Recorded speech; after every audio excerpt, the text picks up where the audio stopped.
Hey there, it's Isaac from Powered by Rock here to bring Andrew Patrick from the Carolyn into the spotlight for a few minutes and make him sweat with some on-the-spot questions. Welcome, Andrew. Are you ready to be put in the spotlight? Yeah, I like sweating, man. All right. Well, I can tell you're already like, okay, what am I going to do? All right. So this one's a little easy. The first part of this question anyway. So what would you say are your three favorite bands right now? It can be active, could be whatever, but at this point in your life, what are your three favorite bands? I feel like they've been the same three favorite bands since I was in 8th grade, but no particular order. I'm going to say Lawrence Arms, the Gaslight Anthem, and I feel like I have to say the Alkaline Trio. Okay, fantastic. Yeah. Now, second part of this question, gun to your head, you have to stop listening to one of them forever. Which one are you cutting out? Alkaline Trio. Okay. They're going to be so disappointed. Well, yeah, all that money they're sitting on, they're going to really be hurt. No, I mean, it's just like, I probably started listening to them when like the Tony Hawk games were popular. Yeah. So that's been over 20 years now. Yeah, for sure. And yeah, man, it's not that I'd be bummed to never ever hear the songs or hear them again, period. But I think I've probably listened to enough of their music for a lifetime and then some. So I feel the same way about some bands. I'm like, you know, I've heard every song 300 times, so I think I'm good if I don't have to listen to it again. Sure. But I still love it. Yeah, exactly. All right. So question number 2. Your music is often on the punk side with a little bit of emo, a little bit of indie style in there. Do you ever play in different styles before, or did you ever play in different styles before eventually landing on this style?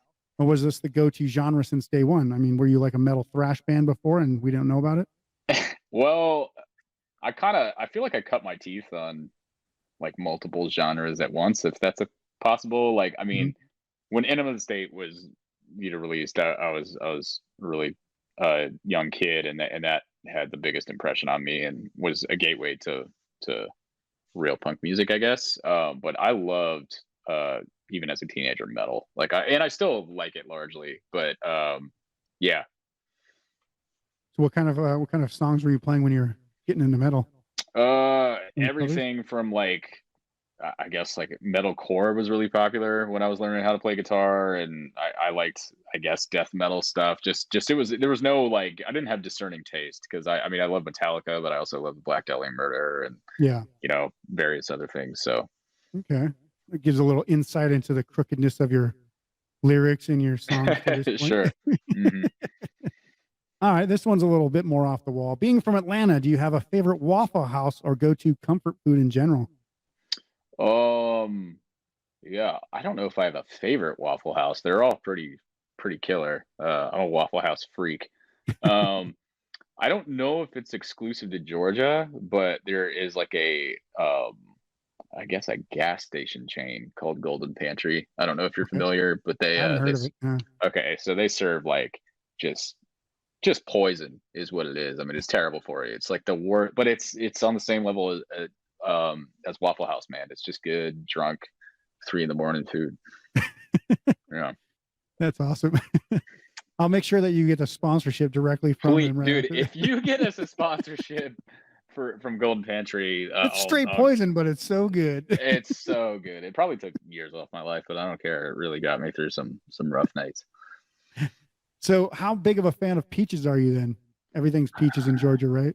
Could give a fuck. I think most Georgians don't care about that either. I mean, like, if anything, onions are bigger. Really? Interesting. See, I love peaches, but I don't have it rammed down my face everywhere I turn either. So yeah, interesting. All right.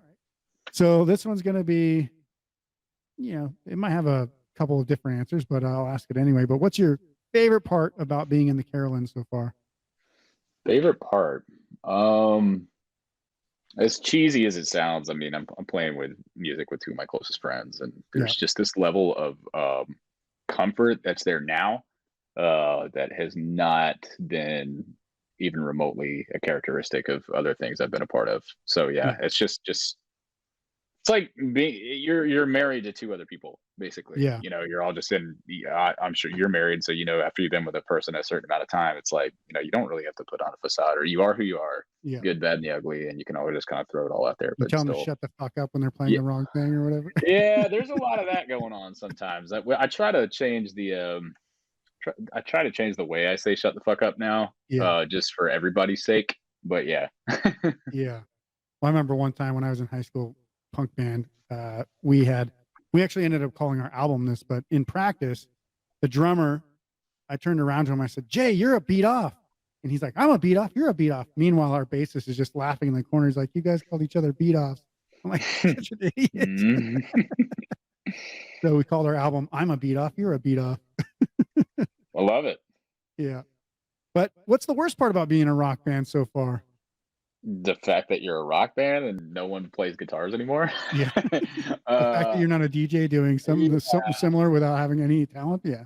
Worst part. I mean, I don't know, dude. It's this. I think regardless of what like subgenre you're in, to with very few exceptions, it doesn't have the same cultural relevance as it once did. But Yeah. that's again not really in my realm of thinking either. It's Yeah. I love just doing it. So I don't know if there is a worse part other than just the recording process, but I'd probably say that regardless of the genre that I was into. I fucking hate recording. I hate it. Yeah.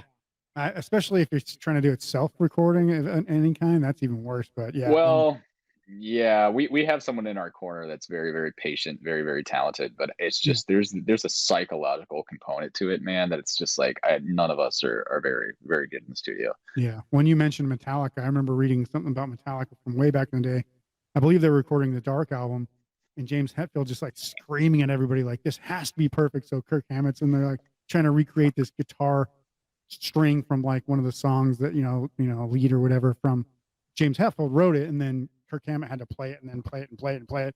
And every time you get it wrong, Sure. you just like scream in his face. And I'm like, yeah, that's about what recording's like. It's like, why Yeah, can't my hands just do the goddamn thing I normally do when I'm not recording, but now when I'm recording, I can't do it.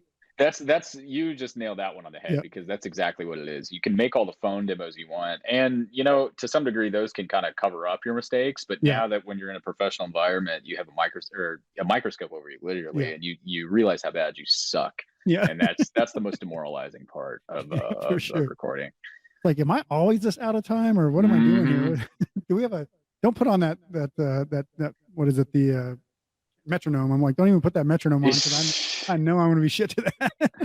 Yeah, it tends to show our lack of capabilities for sure. Yeah. When I was talking to another friend of mine who's been a musician for as long as I have, or just about, and he was like, it's crazy to me that, I can't even explain, because he was like trying to explain because we were talking about Jack White, and I was like, well, here's the reasons why I don't like him. And here, and then here's the reasons why they liked him. And I was like, well, it's too simplistic for me, even though he's, a great guitarist. He makes really simplistic sounding stuff, blah, blah, blah. Anyway. And we're like, the fact that we have to talk about it like this instead of actually breaking it down like lifelong musicians, and just shows how little we know about music theory and how stupid we really are as musicians. It's like, well, I could just point to something that he does with timing or something, but I have no idea why I don't like it. I just don't like it that often. And, and it's like, yeah. And this is why I hate watching YouTube videos where you listen to a professional musician explaining time signatures and tempo. And you're like, okay, just play it. I can hear how you play it. And then I'll just follow along. That's all you need to say. But yeah, it's pretty, it is demoralizing when you feel like, someone who probably has been playing for like 3 years is better at, music theory and just being a musician than you playing for 15, 20 years or whatever. It's like, oh, that sucks. Yeah, I mean, I gave up on the dream of being really, really good at my instrument long ago. So, at a certain point, I will say, you've been able to fool everybody to this point, and it sounds great to me. So I think whatever you're doing, keep it going. Well, it's very nice of you to say. All right, very cool. So that was the last question I have for you, Andrew, but I want to thank you so much for stepping the spotlight and answering these hot seat questions. Guys, make sure to go to the show notes below this episode for the links to the music and watch our full podcast interview as well. Check out the new album, Rhythm of My Own Decay by the Carolyn, which is already out by the time this episode is going to air. Until we see you guys the next time, rock on.